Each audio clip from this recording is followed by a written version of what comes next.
Good morning बच्चों। आज जिस टॉपिक के बारे में हम लोग पढ़ने वाले हैं वो है बहुत इंपॉर्टेंट और बहुत अच्छा टॉपिक, वेक्टर। क्या है? वेक्टर। वेक्टर का नाम सुना आपने? आज हम लोग पढ़ने वाले हैं वेक्टर के बारे में। क्लियर है? चलिए, तो वेक्टर में आज हम सबसे पहले समझेंगे कि वेक्टर क्यों आया, वेक्टर आने से क्या फायदे हुए, वेक्टर की पढ़ने की जरूरत क्यों पड़ी, ये सारी कहानी पढ़ेंगे फिजिकल क्वांटिटी के अंतर्गत। तो फिजिकल क्वांटिटी आपको मैंने फंडामेंटल मैथमेटिक्स टूल में भी पढ़ाया है ना। तो फिजिकल क्वांटिटी क्या होती है पहले ये समझिए। फिजिकल क्वांटिटी क्या होती है? फिजिकल क्वांटिटी बताइए। मतलब जो मेजरमेंट लेने के लिए जो क्वांटिटी का इस्तेमाल करते हैं, which is use to measure, है ना, उसको कहते हैं फिजिकल क्वांटिटी। या जिसका यूज करके कोई इक्वेशन या एक्सप्रेशन लिखेंगे उसको भी हम क्या कहेंगे? फिजिकल। ठीक है, which is use to major,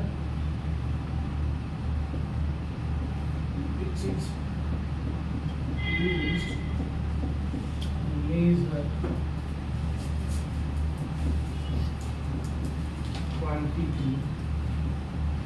अब देखिए, क्वांटिटी मैंने कह रहा हूं कि क्वांटिटी मेजर करने के लिए। क्वांटिटी क्या होता है? जिसके पास कुछ अमाउंट हो या जिसको मेजर कर सके। तो फिजिकल क्वांटिटी भी है जिसको हम मेजर करते हैं, है ना। या और which is used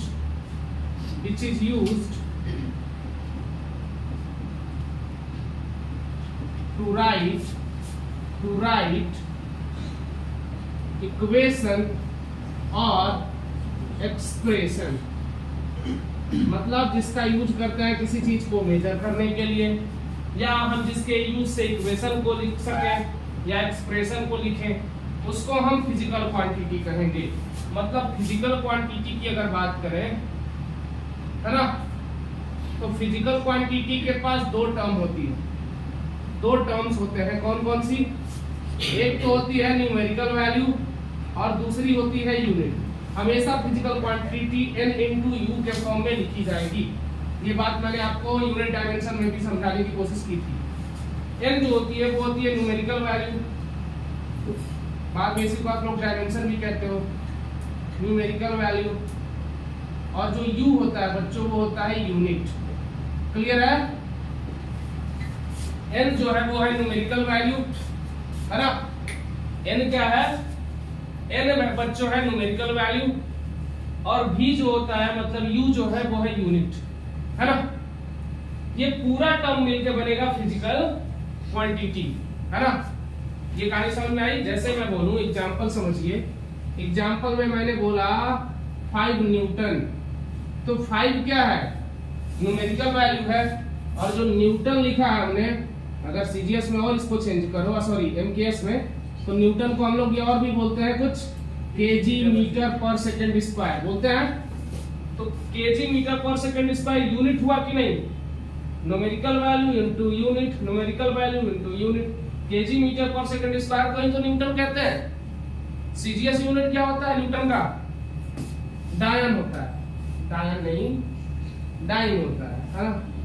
CGS unit क्या होता है इसका? डाइन, है ना। वो डायन नहीं। अच्छा, डायन को पहचानने का क्या नियम है? कैसे पहचानोगे कि वो डायन है?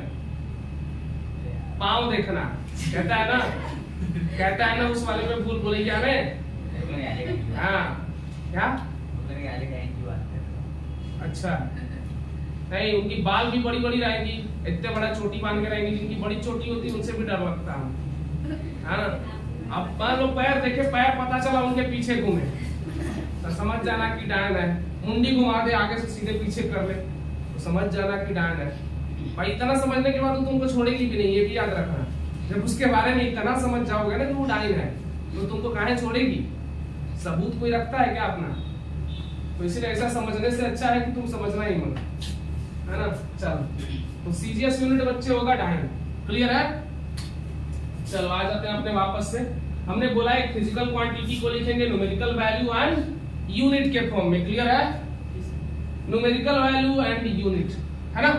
हमने बोला है कि एग्जांपल में 5 न्यूटन, तो 5 हो गया न्यूमेरिकल वैल्यू, न्यूटन हो गया मतलब इसका यूनिट, है ना। आगे चलते हैं थोड़ा सा। अब यहाँ पे फिजिकल क्वांटिटी वेक्टर में आपको दो तरह का पढ़ना है। फिजिकल क्वांटिटी कितनी तरह की पढ़नी है? दो तरह की। कौन कौन सी? हाँ, तो डिफरेंशिएट करते हैं फिजिकल क्वांटिटी के दो तरह से। एक होता है स्केलर और दूसरा होता है वेक्टर। चलो समझते हैं स्केलर और वेक्टर के बारे में, है ना। देखो स्केलर क्वांटिटी जो होती है, हम डिफरेंशिएट करते हैं इसको, डिफरेंशिएट फिजिकल क्वांटिटी।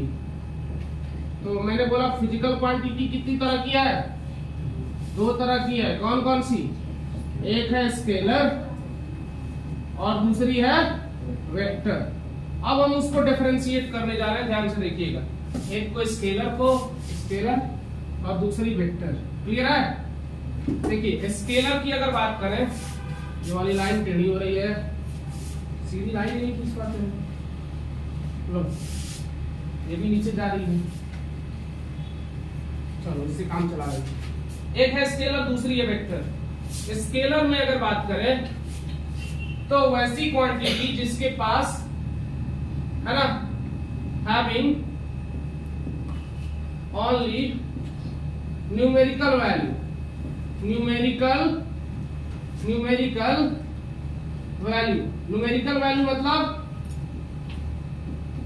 वैल्यू मतलब मैग्नीट्यूड,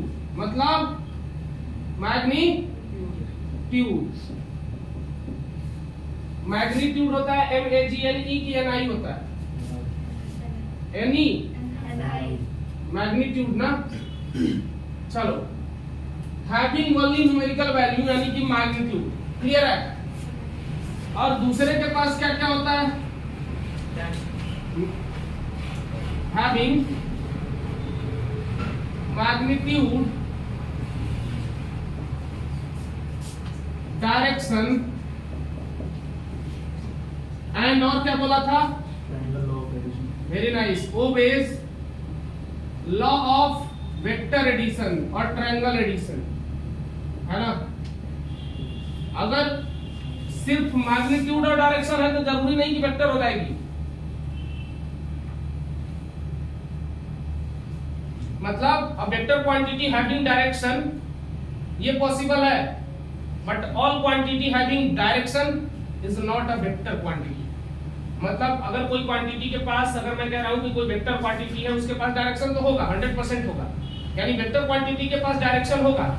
लेकिन अगर कोई और क्वांटिटी है जिसके पास डायरेक्शन है, जरूरी नहीं कि वो वेक्टर हो।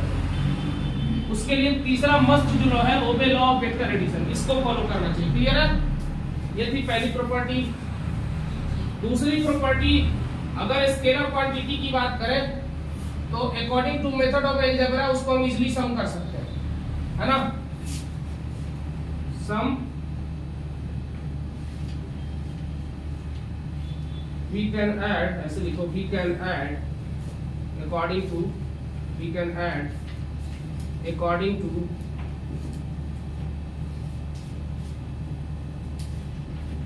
algebra method या बेसिक मेथड ऑफ अलजेब्रा, है ना।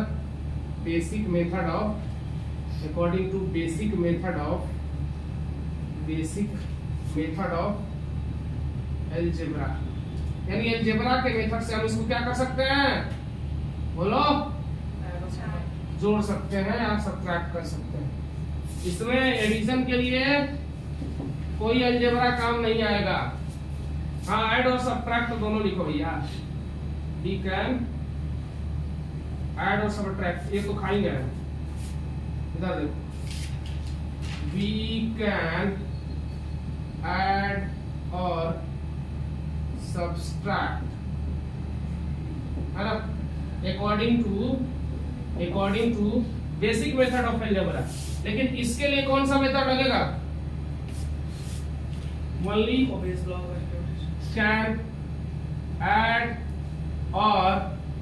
सबट्रैक्ट, है ना, by vector law of addition. अब वेक्टर होने के लिए इंपॉर्टेंट कंडीशन भी यही है, इट इज है ना, इट इज मैंडेटरी कंडीशन या it is must condition for vector. Clear है, समझ रहे हो? एग्जाम्पल देखो, स्केलर का एग्जाम्पल देखो, एडिशन वाला मेथड जरूर लिखना है। एग्जाम्पल बताओ क्या होगा, मास हो जाएगा, डिस्टेंस हो जाएगा, और तो बोलो, और क्या क्या बहुत कुछ है यार, बोलो। स्पीड, चलो स्पीड भी हो जाएगी, और टाइम हो जाएगा, बहुत कुछ है। तो ETC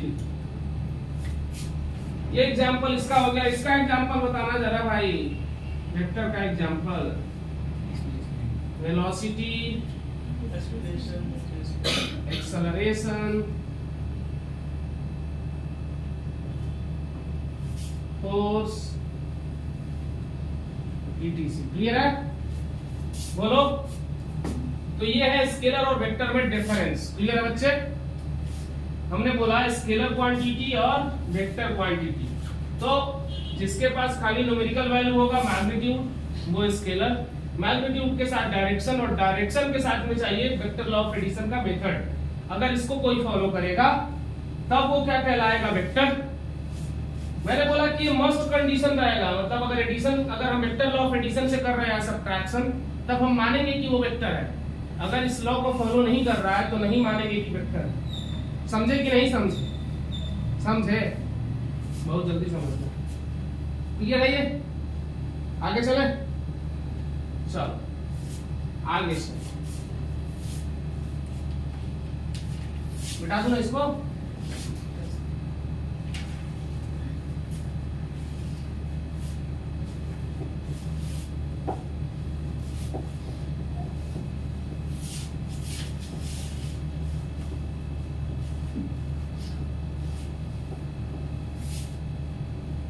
स्टूडेंट लाइफ देखो, हमें ना एक तरह से तपस्या करने के लिए मिलता है।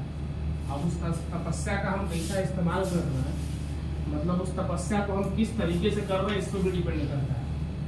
अच्छा, आपको क्या लगता है, जैसे पहले के जो साधु महात्मा थे, काहे जंगल में चले जाते थे तपस्या करने? पहला तो एकांत मिलता था उनको, और उनको पता था कि जंगल की लाइफ इतनी आसान नहीं होती। तो कोई चीज अगर आपको बेजोड़ करना है ना, तो अभाव में किया हुआ कार्यक्रम ज्यादा मतलब फायदेमंद होता है। ये बात आप जान लेते। एसी में बैठ के पढ़ो, एक तो जमीन पे गर्मी में एकदम पसीने से तर होकर पढ़ो, उसका अलग मजा है। लाइट कट जाए फिर भी पढ़ो, मच्छर काट रहा हो फिर भी पढ़ो, तो उसकी बात अलग है कि नहीं? मैं ये नहीं कह रहा हूँ कि अब तुम्हारे घर में पहले से एसी है तो तुम एसी तोड़ दो कर जाकर। अब भाई वो तुम्हारी थोड़ी गलती हो, तो तुम्हारे पापा ने पैसा कमा लिया है बढ़िया, है ना। लेकिन अगर तुम लग्जरी से हट के एकदम सिंपल लाइफ भी जी रहे हो ना, तो उसका अपना मजा है, इसमें कोई शिकायत वाली बात तो बिल्कुल भी नहीं है ना। चलो आते हैं अपने टॉपिक पे, नहीं तो कहोगे कि सर खाली ज्ञान देते हैं ना। तो देखो अगला जो टॉपिक है बच्चे, स्केलर और वेक्टर में आप कम से कम समझ रहे क्या डिफरेंस है ना। समझते हैं कि अगर कोई एक वेक्टर क्वांटिटी है, स्केलर पे ज्यादा भाव नहीं देते हुए हम वेक्टर को समझते हैं कि क्या चीज है स्केलर और वेक्टर। जैसे मैं बोला कि डायरेक्शन भी होती है उसके पास, तो जैसे रिप्रेजेंट करने जा रहे हैं हम, तो रिप्रेजेंटेशन ऑफ वेक्टर, अगला हेडिंग डाल लो, रिप्रेजेंटेशन ऑफ वेक्टर।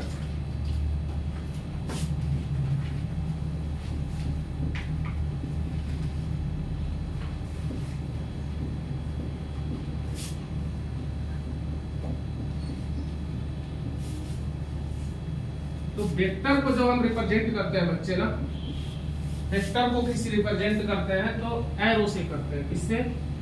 एरो से करते हैं। किससे करते हैं? एरो से करते हैं, इसको बोलते हैं एरो।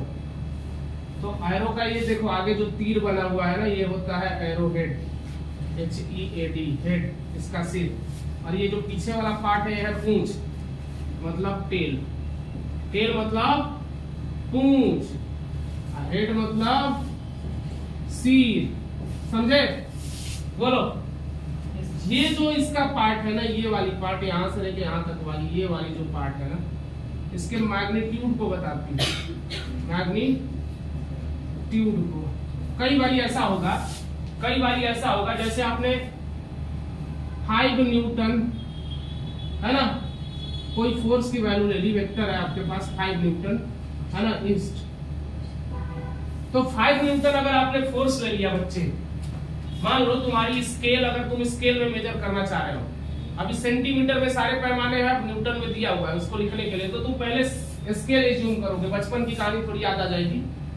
ग्राफ बनाते थे तो एक स्केल बांधते थे ना, तो मानोगे कि 1 सेंटीमीटर बराबर 1 न्यूटन है ना, तो 5 न्यूटन किसके इक्विवेलेंट हो जाएगा? 5 सेंटीमीटर पे। बोलो, तो बस उसको आसानी से ड्रॉ कर दोगे। समझे कि नहीं? बात समझ में आ रही है? अब ऐसा नहीं कि हमने सर ने बोल दिया मैग्नीट्यूड बनाने के लिए, हमने तुमको दे दिया 200 न्यूटन, तो यहां से लाइन शुरू किए तुम और लेके निकल गए उत्तराखंड पूरा घूम गए। ऐसा मत कर देना। मैग्नीट्यूड तो जरूर बताएगा, लेकिन आपको एक स्केल मान के चलना है, जिससे आपकी कहानी छोटे में नहीं पड़ेगी।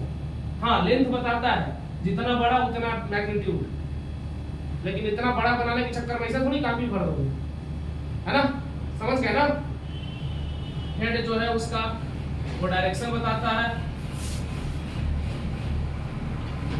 और जो उसकी लेंथ है वो क्या बताती है?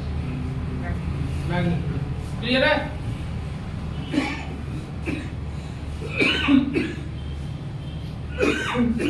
चलो अब डायरेक्शन समझो। सॉरी बच्चे, डायरेक्शन देखिए, डायरेक्शन के समझने के भी नियम है कुछ। मान लीजिए इसको हम बोल रहे हैं इधर ईस्ट, इधर वेस्ट, इधर नॉर्थ, इधर साउथ, है ना? समझिएगा, जैसे 5 न्यूटन ईस्ट है वो तो आप इजली इस पे दिखा दोगे। अब कहानी है ना, चलो अब हम जो कहने जा रहे हैं उसको ध्यान से देखिएगा। मैंने बोला 30 डिग्री साउथर्न ईस्ट, इसका मतलब समझ रहे हो? 30 degree southern east, south east नहीं बोला मैं, मतलब आपको साउथर्न ईस्ट कह दिया, मतलब आपको ईस्ट से साउथ की तरफ जाना है, ये कहना चाह रहा है। ईस्ट से किधर जाना है? अच्छा, ये रीजन को पता है क्या बोलोगे? या तो साउथ ईस्ट बोलो या सदर्न ईस्ट बोलो। ये सदर्न ईस्ट है, तो मतलब अगर आपको सदर्न ईस्ट में जाना है तो आप ईस्ट से कितना जाओगे? 30 डिग्री। क्लियर है? वही मैं बोल देता कि आपको जानना है 45 डिग्री नदर्न वेस्ट। आपको जाना है किधर? Northern west. कितना? 45 डिग्री। तो बस इधर चले जाओ 45 डिग्री। ये हो गया नदर्न वेस्ट। क्लियर है? बोलो, कोई डाउट तो नहीं है? अब मैं बोलूं कि अब आपको जानना है 60 डिग्री, है ना, वेस्टर्न साउथ। अब बताइए, अब 60 डिग्री वेस्टर्न साउथ जाना है आपको, तो अब क्या करेंगे आप? वेस्टर्न साउथ मतलब समझ रहे हैं आप? साउथ से वेस्ट की तरफ। तो साउथ कहां दिख रहा है? ये, इससे जाइए वेस्ट की तरफ 60 डिग्री, तो ये 30 बचना चाहिए। बोलिए, समझ रहे हैं कि नहीं सारी कहानी? और भी कुछ बचा? इस बार फिर से आप चले जाइए नदर्न ईस्ट में, है ना? इस बार चले जाइए आप, कौन सा एंगल बचा? 37 डिग्री चले जाइए नदर्न ईस्ट। तो नॉर्थ ईस्ट अगर आप जा रहे हैं ईस्ट से किधर जाएंगे, नॉर्थ की तरफ, मतलब बीच में, और जाएंगे 37 डिग्री। क्लियर है ये कहानी। तो ये लैंग्वेज मैंने इसलिए आपको समझा दिया कि जनरली बुक में इसी तरह से आपको दिखाना पड़ेगा कि इधर हम जा रहे हैं, एंगल की वैल्यू जो आएगी तो आप बताएंगे कि बीचों बीच आ रही है तो इस बीच में जाएगी, है ना। जैसे मान लीजिए आपका नेट फोर्स आ रहा है, एक साउथ की तरफ दूसरा वेस्ट की तरफ, दो फोर्स है, तो इसका रिजल्टेंट कहाँ जाएगा, बीचों बीच जाएगा। तो आपको पता होना चाहिए ना कि साउथ से कितना बना रहा है, वेस्ट से कितना एंगल बना रहा है। अगर इधर से 60 बना रहा है तो इधर से 30 बनाएगा। समझे कि नहीं, बोलो। क्लियर है कहानी, कोई समस्या तो नहीं है। चलो बहुत बढ़िया, समस्या नहीं है तो इसको लिख लीजिए, जल्दी आगे बढ़े।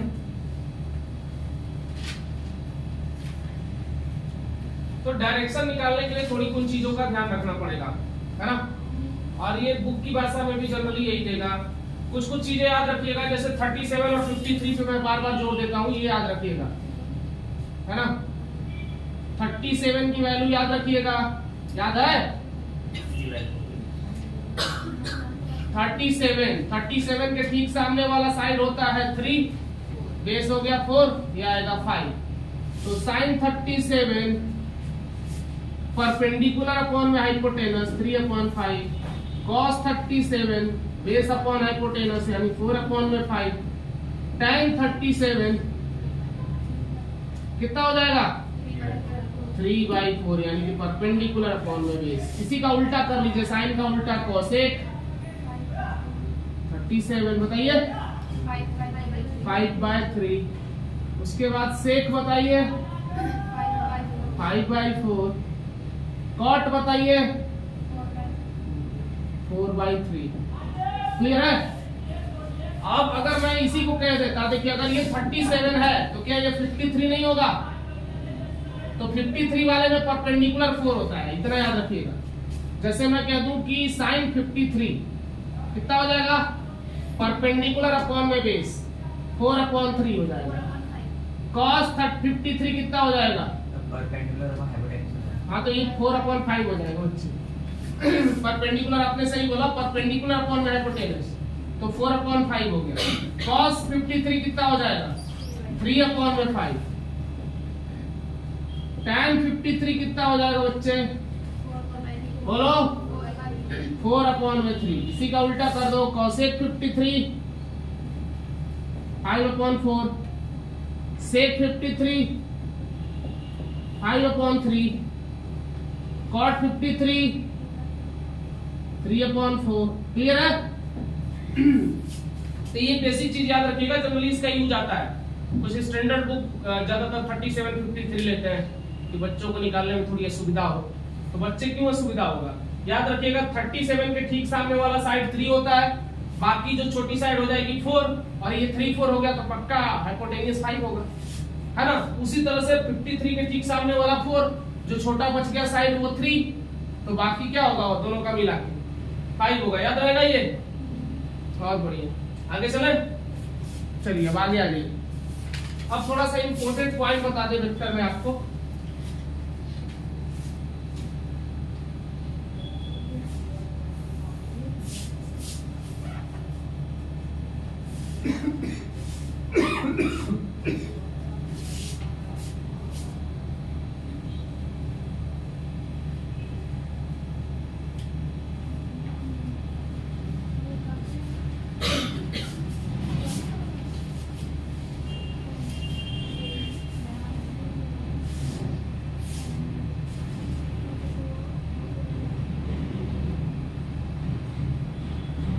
Important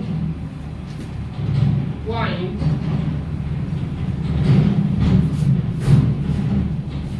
related to vectors। समझिएगा इसको, कुछ इंपॉर्टेंट पॉइंट वेक्टर से रिलेटेड है, ये समझिएगा, याद रखिएगा। पहला है रिगार्डिंग, फर्स्ट है, ये थोड़ा आप स्लो चलने लगा, दूसरा पॉइंट। दूसरा है regarding to direction of a vector, direction of vector मतलब क्या कहना चाह रहे हैं, वेक्टर के डायरेक्शन के बारे में कुछ चीजें समझ लीजिए जो आपको हमेशा याद रखनी है। वेक्टर का डायरेक्शन हम कब कैसे मेजर करेंगे? दो वेक्टर के बीच का डायरेक्शन अगर कभी भी हमें मेजर करना है तो पहला तरीका है कि हम उनके टेल को टेल से जोड़ दें, तब डायरेक्शन मेजर करें, है ना। इसमें मेथड क्या हो सकता है? To measure direction of a vector, to measure angle लिख दो, एंगल बिटवीन दी वेक्टर्स, है ना। अगर दो वेक्टर के बीच की फॉर एग्जांपल आपको डायरेक्शन मेजर करनी है तो मैंने बोला ज्वाइन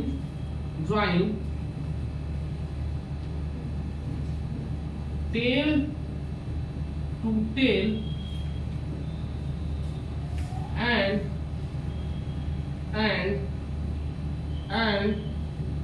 measure angle। मतलब जैसे मान लो एक वेक्टर हमारे पास ये है, ये वेक्टर मान लीजिए, है ना। डायरेक्शन ऑफ वेक्टर के बारे में पहले एक बात और समझ लीजिए। डायरेक्शन ऑफ वेक्टर लास्ट मैंने कंप्लीट नहीं किया था। डायरेक्शन ऑफ अ वेक्टर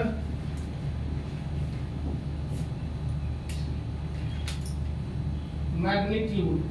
इधर थोड़ा सा 2 मिनट दे दीजिए तब उधर हम चलेंगे। अगर आपके पास कोई वेक्टर ए है तो इसका मतलब क्या हो रहा है? Magnitude as well as direction. इसका मतलब ये, अगर आप इसको, मैंने बोला कि अगर आप इसको मॉड में डाल देंगे मैग्नीट्यूड ओनली,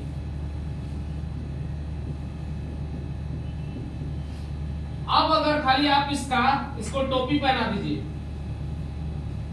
तो टोपी पहनाने का मतलब होता है, मैंने बोला कि लोग टोपी पहनाते हैं ना आजकल, कल की स्टोरी याद है?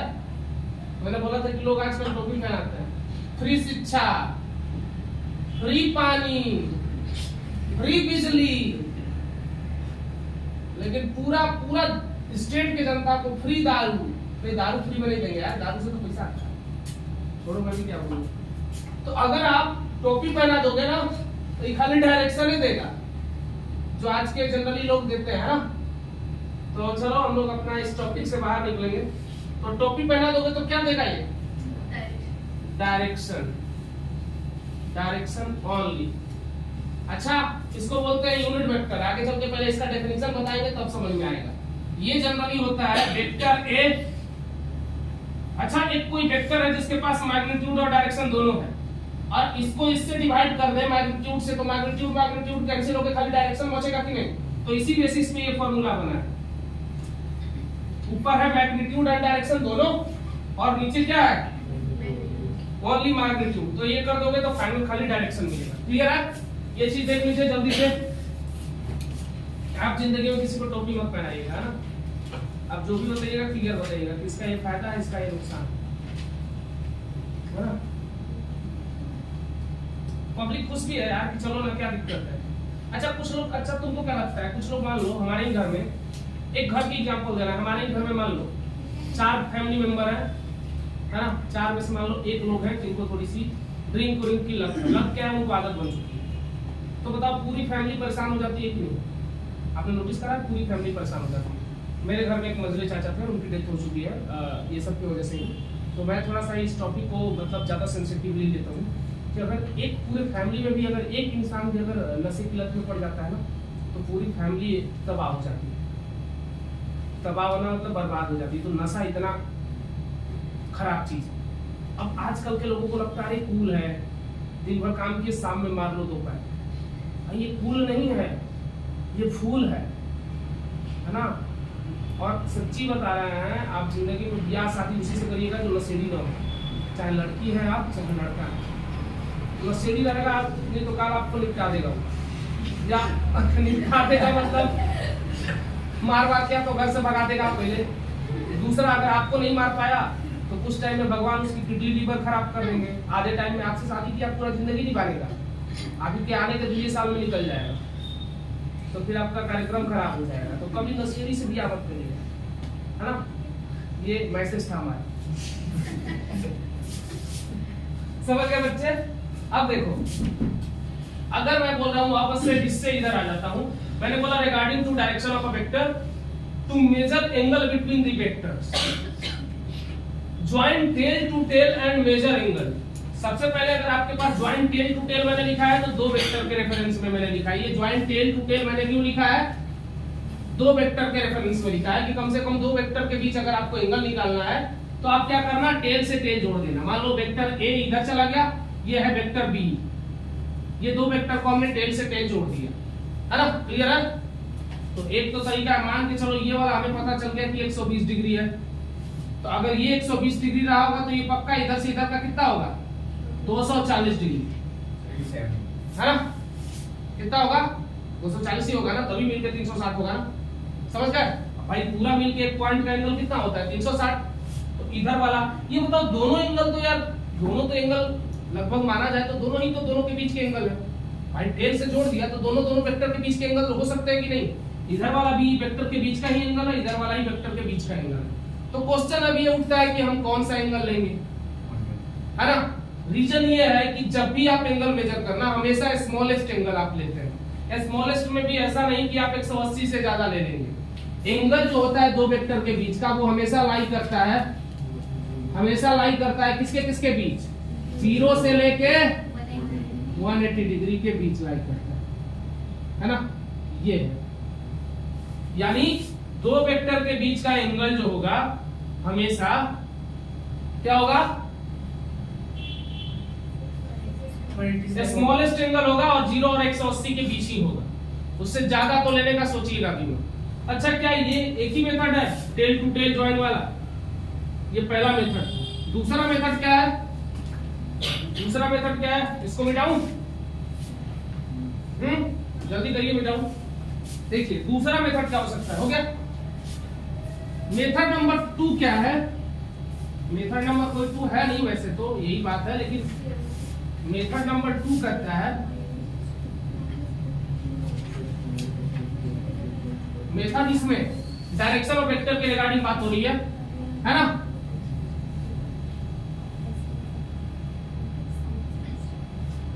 एंगल बिटवीन डायरेक्शन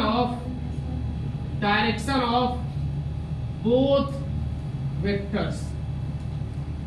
अब मैं कह रहा हूं कि दोनों के डायरेक्शन के बीच का जो एंगल होगा, जैसे वेक्टर ए का वेक्टर इधर ए इधर जा रहा है ना, और वेक्टर बी जो है हमारा इधर जा रहा है ना।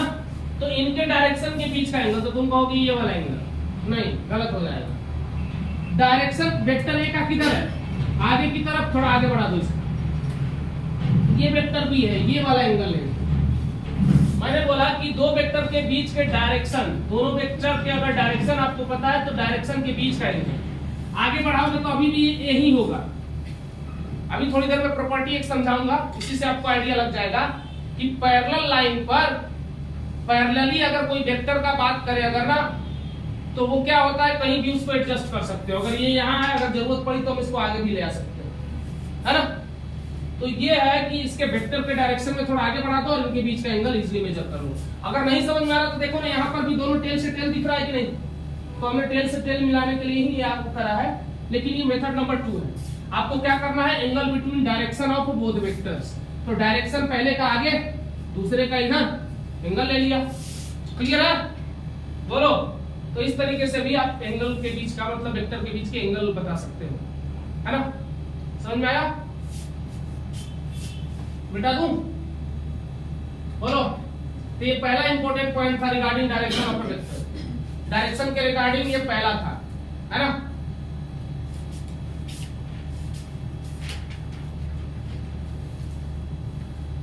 अगला देखिए, पहला हो गया प्रॉपर्टी। अब दूसरा प्रॉपर्टी ये कहता है, इसका पॉइंट जो है इंपॉर्टेंट,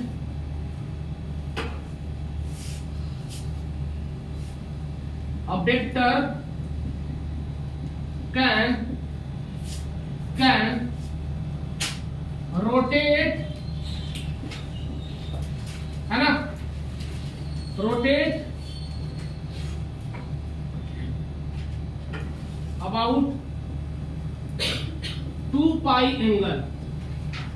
एक बात बताओ, अगर कोई वेक्टर ऐसे इस ओरिएंटेशन में है तो अगर पाई रोटेट करोगे तो यहाँ आएगा, 2 पाई रोटेट कर दोगे तो वापस यही लाई करेगा कि नहीं?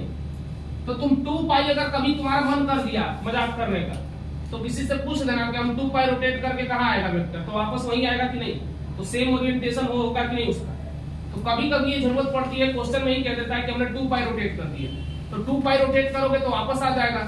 अब क्वेश्चन ऐसे नहीं बोलेगा कि आपको हमेशा बोल देगा कि 2 पाई मजाक करेगा आपसे, क्वेश्चन का मजाक करेगा आपसे, वो कह देगा 2 पाई प्लस 30 डिग्री, तो जहां था वहीं ले लेना और वहां से 30 डिग्री और बढ़ा देना। कह देगा सेम ओरिएंटेशन से एक वेक्टर 2 पाई एंगल रोटेट किया जा रहा है और दूसरा वेक्टर 2 पाई रोटेशन से 30 डिग्री ज्यादा है।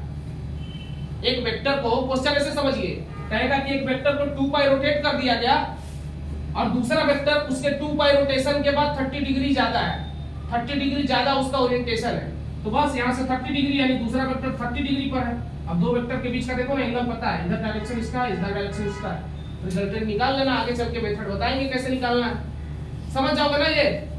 तो इसलिए मैंने बोला कि ये vector can rotate about 2 pi angle, यानी 2 पाई एंगल पे आप इसको चाहो तो क्या कर सकते हो, रोटेट कर सकते हो, कोई फर्क, अगर सेम वेक्टर है तो उसको कोई फर्क नहीं पड़ेगा। क्लियर है? तीसरा देखो, a vector can, नीचे लिखना पड़ेगा, a vector can adjust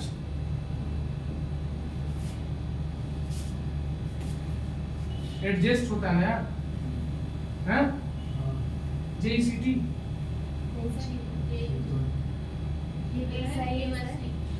कोई बात नहीं। A vector can adjust, a vector can adjust with parallel reference। Parallel reference के साथ एक वेक्टर को हम एडजस्ट कर सकते हैं। हमारा मतलब क्या है, मान लो ये पैरेलल लाइन है कोई, है ना, समझना, तो पैरेलल लाइन है, ये है हमारा हॉरिजॉन्टल, है ना, समझो, और एक वेक्टर हमें, ये हॉरिजॉन्टल लाइन है हमारी, हॉरिजॉन्टल एक्स एक्सिस है ना। अब एक वेक्टर है यहाँ पर, वेक्टर ए, है ना, वेक्टर ए है, इस रेफरेंस लाइन पे ही वेक्टर ए है जो इस वाले के साथ 30 डिग्री का एंगल बना। तो बताओ इसका यहाँ यूज है कि यहाँ जरूरत है, इसकी यहाँ जरूरत है ना, तो इसको यहाँ ला देना, ये ऑटोमेटिक 30 बनेगा और ये यहाँ 90 रहता है तो ये कितना आएगा, ये 16 ही आएगा। बोलो, तो इस रेफरेंस लाइन पे हमने वेक्टर को तुम कहीं पे भी एडजस्ट कर सकते हो, यहाँ पर भी, चाहे यहाँ पर, जैसी आपकी जरूरत पड़ेगी वहां आप एडजस्ट कर सकते हो इस रेफरेंस लाइन पे। ये भी वेक्टर का इंपॉर्टेंट पॉइंट है। समझ में आया? जरूरत पड़ने पे आप पैरेलल रेफरेंस पे वेक्टर को कहीं पे भी खिसका सकते हो, बस पैरेलल पे। ऐसा मत कर देना कि एक वेक्टर यहाँ है, एक लाइन हम बना दिया ऐसा, तो तुम यहाँ वेक्टर को भेज दिए, खुश होके यहाँ भेज दिए कि चलो सर बोले थे हम इस पे खड़ा कर देना। अरे वैसे है ही नहीं तो कैसे खड़ा कर दोगे, समझे? बोलो, अभी तक कहानी समझ में आई सारी की सारी? आगे चले, चलो बिटा दूं ना सब, ये सब हो गया, चलो बिटाता हूं।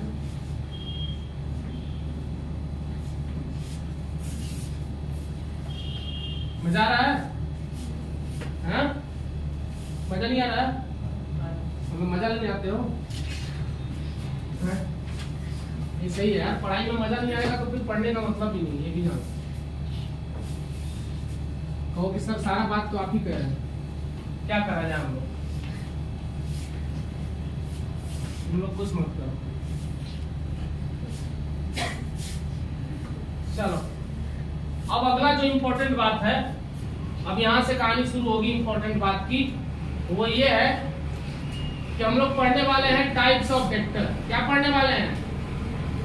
टाइप्स ऑफ वेक्टर्स, वेक्टर्स के प्रकार, टाइप्स ऑफ वेक्टर। क्या पढ़ने वाले हो?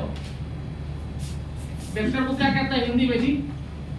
सदिश ना, सदिश के प्रकार, टाइप ऑफ वेक्टर्स। देखो वेक्टर की बात अगर करें तो ढेर सारे वेक्टर के प्रकार होते हैं। जैसे पहला प्रकार है ना,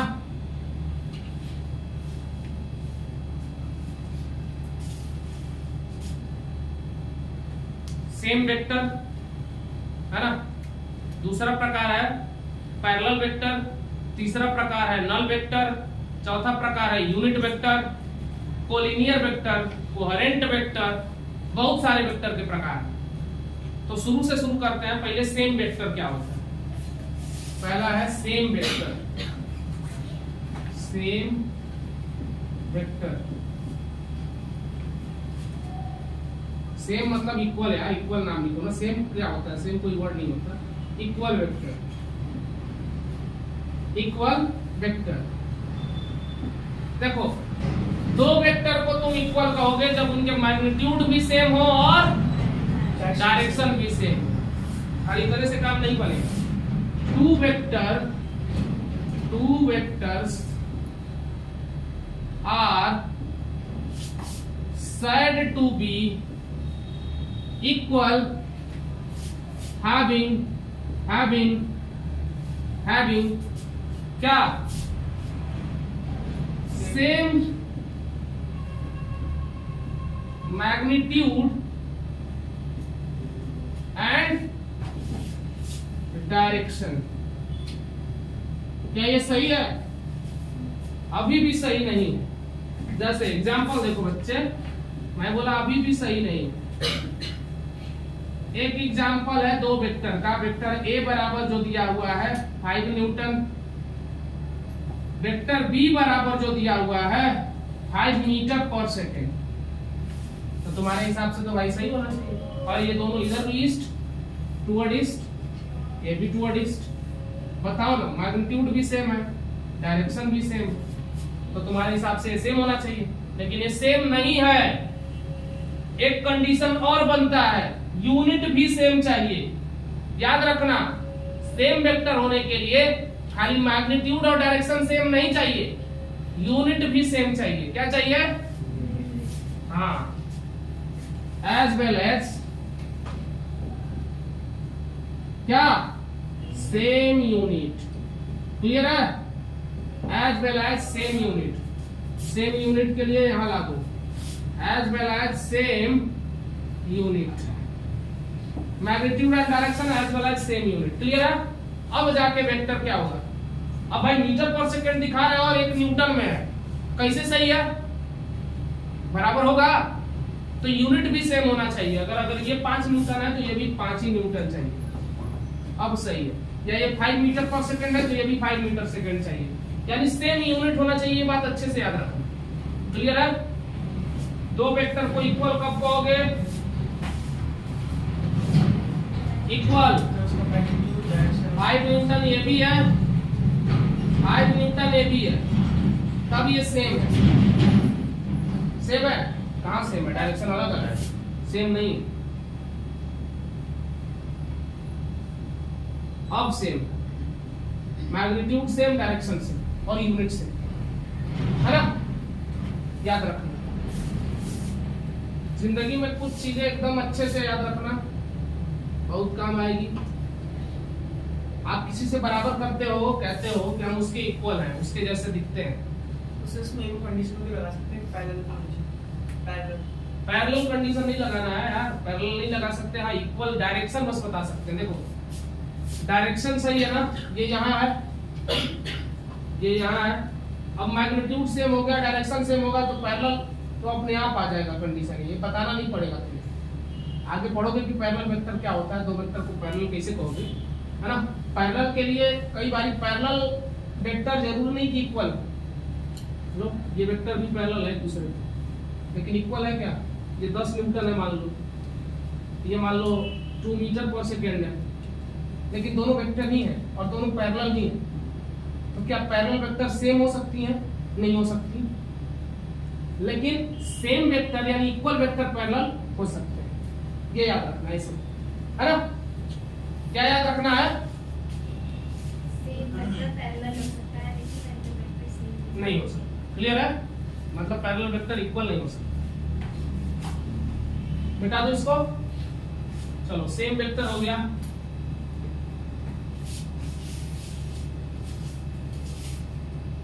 इक्वल वेक्टर समझ गए सब लोग? अगला क्या होगा इसका भाई? और बताओ और क्या हो सकता है? अनइक्वल वेक्टर का भी नाम सुने हो भाई, जिसका मैग्नीट्यूड डायरेक्शन कुछ भी सेम नहीं होगा वो अनइक्वल हो जाएगा। क्लियर है? आगे चले।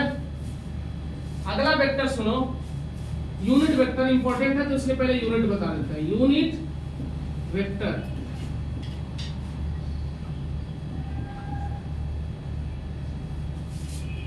यूनिट वेक्टर क्या होता है? जिसका मैग्नीट्यूड 1 हो। A vector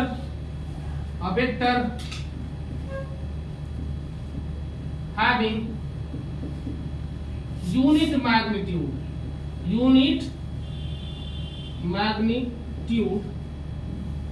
called unit vector, इसमें एक लाइन आपको नोट करके लिखना पड़ेगा। यूनिट वेक्टर का यूज हमेशा डायरेक्शन फाइंड करने के लिए या डायरेक्शन दिखाने के लिए किया जाता है ना? It is used only for specify the direction of vector. ऐसा नहीं कि इसका उदाहरण का दिखा देना, मतलब इसका यूज खाली क्यों किया जाता है? डायरेक्शन को दिखाने के लिए। यूनिट वेक्टर का एक ही यूज है किसी भी चीज का डायरेक्शन दिखाने के लिए। यूनिट वेक्टर कैसे निकालोगे? जैसे ये है वेक्टर ए, मतलब इसके पास मैग्नीट्यूड और डायरेक्शन दोनों है, तो इसको किससे डिवाइड करने के लिए मैंने बोला था? मैग्नीट्यूड से। तो मैग्नीट्यूड से डिवाइड कर दोगे तो ये टोपी पहन लेगा, है ना? टोपी पहना दोगे ना? टोपी पहना देना, और किसी को मत पहनाना, खाली इसी को, है ना? अच्छा, बहुत लोग ये भी कहेंगे कि यार ऐसे टोपी पहनाने वाली बात पे थोड़ी देर पहले हम बताए थे, बहुत लोग ये भी ना कहेंगे, उनके जो समर्थक होंगे वो उनको गालियां देंगे कि नहीं, लेकिन रियलिटी में बात यही है ना? आप अगर एक तरफ से सारी चीजें सही कर रहे हो तो अपनी कोई ऐसा चीज मत करो जिसकी वजह से भाई दीपापुत्ती बराबर हो। क्या दीपिका, नींद पूरा नहीं हुआ?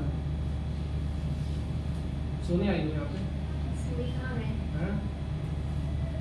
A vector having unit magnitude called unit vector, it is used only for specify the direction of vector। खाली इसका यूज क्यों किया जाता है? वेक्टर के डायरेक्शन को दिखाने के लिए। वेक्टर में उसके मैग्नीट्यूड से डिवाइड कर दोगे तो खाली डायरेक्शन बचेगा। ये यूनिट कैप को दिखाने का तरीका है। अब ए का कैप मतलब ए का यूनिट वेक्टर, बी का कैप मतलब बी का यूनिट वेक्टर, किसी चीज का कैप मतलब अब उसका यूनिट वेक्टर, है ना? जैसे एक्सिस को दिखाने के लिए कैसे करते हैं? आई कैप क्या है? इसका मतलब होता है unit vector along x axis. याद रखना। जे का मतलब क्या होता है भैया? ये भी लिख लो, यूनिट वेक्टर along, आगे चल के लिखोगे लेकिन अभी समझ लो, along y एक्सिस। के कैप का मतलब unit vector along z axis. Clear है बच्चे? ठीक है ना? चलो यूनिट वेक्टर के बाद आगे चलो।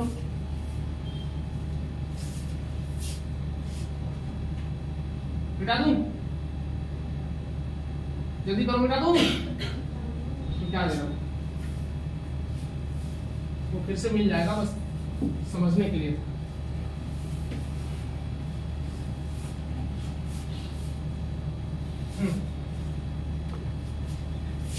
एक होता है जीरो वेक्टर या नल वेक्टर। जीरो या नल, नल वेक्टर, नल का नाम सुने हो, नल वेक्टर। ये क्या होता है, वेक्टर जिसकी मैग्नीट्यूड क्या हो, वेक्टर हैविंग जीरो मैग्नीट्यूड, कितना मैग्नीट्यूड, जीरो मैग्नीट्यूड, है ना, vector having zero magnitude called null vector, null vector. Clear है? वेक्टर के पास अगर जीरो मैग्नीट्यूड रहेगी तो उसको क्या कहेंगे हम, नल वेक्टर कहेंगे। क्लियर ना, vector having zero magnitude called null vector, है ना। अब सुनिए, डायरेक्शन कैसे बताओगे, जैसे ये जीरो वेक्टर ऐसे हमने लिख दिया, डायरेक्शन क्या होगा, and direction of zero vector, याद रखना मैग्नीट्यूड जैसे क्लियर नहीं है ना, डायरेक्शन कहीं पे भी हो सकता है इसका। Direction of a zero vector can be anywhere, anywhere, वो कहीं भी हो सकता है ना, ऐसा स्पेसिफिक डायरेक्शन नहीं होगा जीरो वेक्टर, ये भी याद रखना, स्टेटमेंट में काम आ जाएगा। वैसे तो कोई इसका यूज ज्यादा आता नहीं है, समझे, बोलो कुछ समझे कि नहीं समझे, समझ गए, तुम समझी शीतल, मिटा दूं, मिटा दे रहा। अगला लिखो पैरेलल वेक्टर,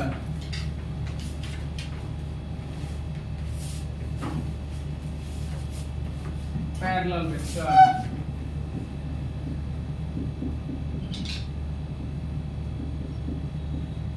इसी का एक और भाई है जो इसका विरोध करता है, यह है इंडिया, यह है पाकिस्तान,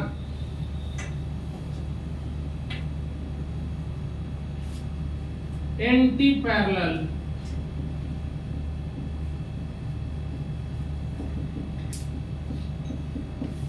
पैरेलल वेक्टर क्या होता है, जिसका डायरेक्शन सेम हो, वेक्टर हैविंग सेम डायरेक्शन, है ना। मैग्नीट्यूड के लिए ऐसा कोई कंपल्सरी नहीं है कि मैग्नीट्यूड सेम ही हो, है ना, एंड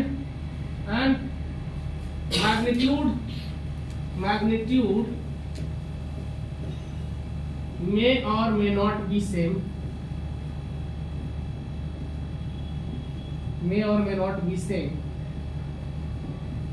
उसको हम लोग कहेंगे पैरेलल वेक्टर। ऐसे देखो, ये और ये दो पैरेलल वेक्टर है, क्योंकि डायरेक्शन सेम है इसका, है ना, समझे।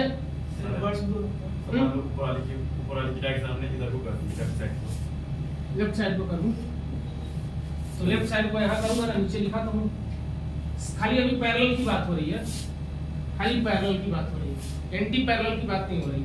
तो दो वेक्टर के बीच का अगर एंगल अगर जीरो हो तो भी हम इसको पैरेलल कहेंगे, है ना।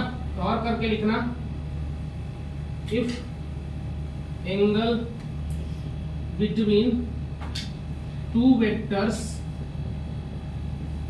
इज जीरो,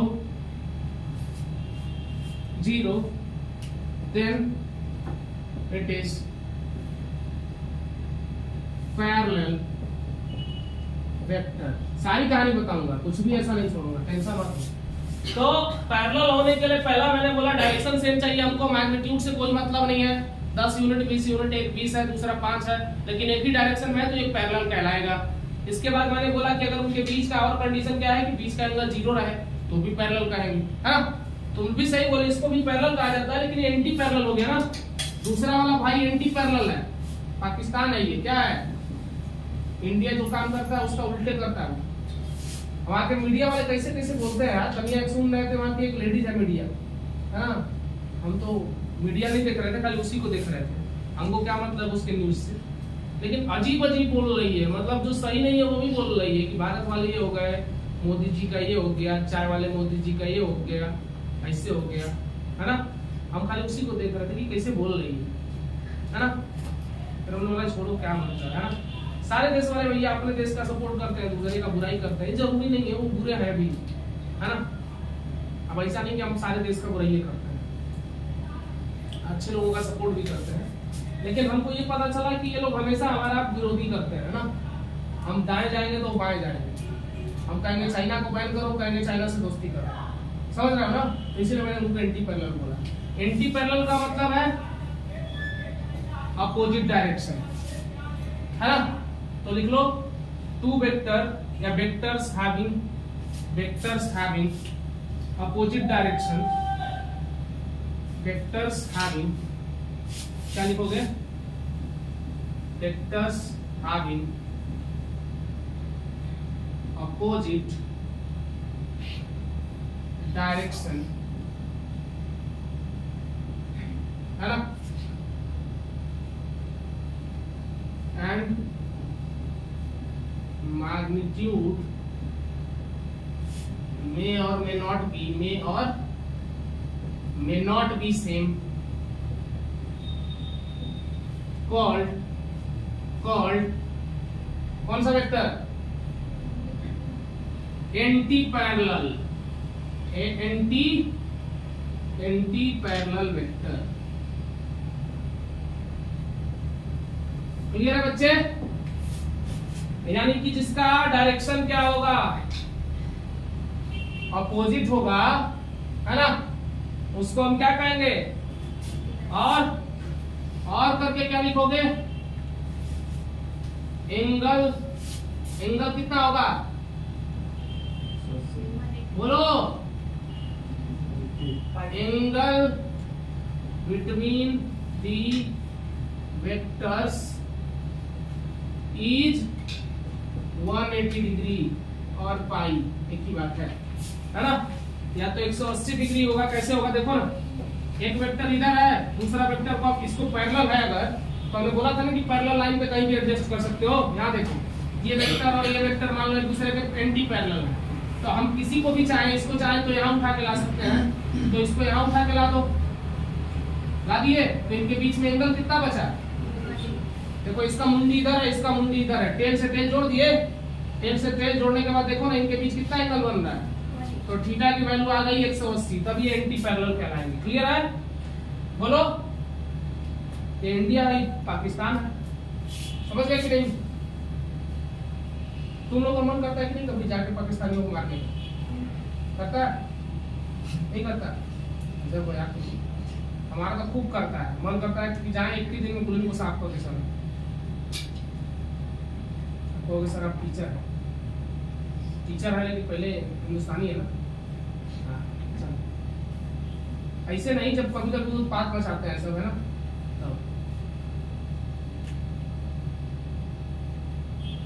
मिटा दे, चलिए समझ में आया ना इतना। क्या क्या पढ़ लिया हमने, इक्वल वेक्टर पढ़ लिया और उसका भाई अनइक्वल होगा जो उल्टा होगा। उसके बाद मैंने पैरेलल और एंटी पैरेलल पढ़ लिया, यूनिट वेक्टर पढ़ लिया, नॉन वेक्टर पढ़ लिया, है ना। और ऐसे क्या इशारा हो रही है, इशारा हो रही है तुम लोगों की। एक होता है कोहेरेंट वेक्टर, एक होता है कंकरेंट वेक्टर, है ना, और एक होता है कोप्लेनर वेक्टर। तो कोप्लेनर वेक्टर बताओ, पहले लिखो कोप्लेनर वेक्टर, कोप्लेनर वेक्टर।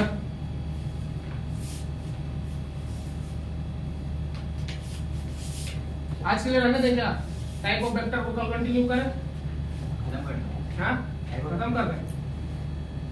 कितना टाइम, 10:40 हो रहा है। नहीं आज के लिए इतना रहने देते हैं, है ना। कुछ क्वेश्चन भी करेंगे अभी, क्योंकि टाइप ऑफ वेक्टर में अभी भी कुछ चीजें बहुत बतानी है ना। टाइप ऑफ वेक्टर को कल फिर से कंटिन्यू करेंगे। क्लियर है, कल नहीं मतलब मंडे से, है ना। थोड़े बहुत आप भी पढ़िएगा अपने से, आज जो जरूरी चीजें हैं सारी मैं बताऊंगा, टेंशन मत लीजिए, है ना। तो आज की कथा यही संपन्न होती है। Thank you so much, good night, है ना, सब बात है।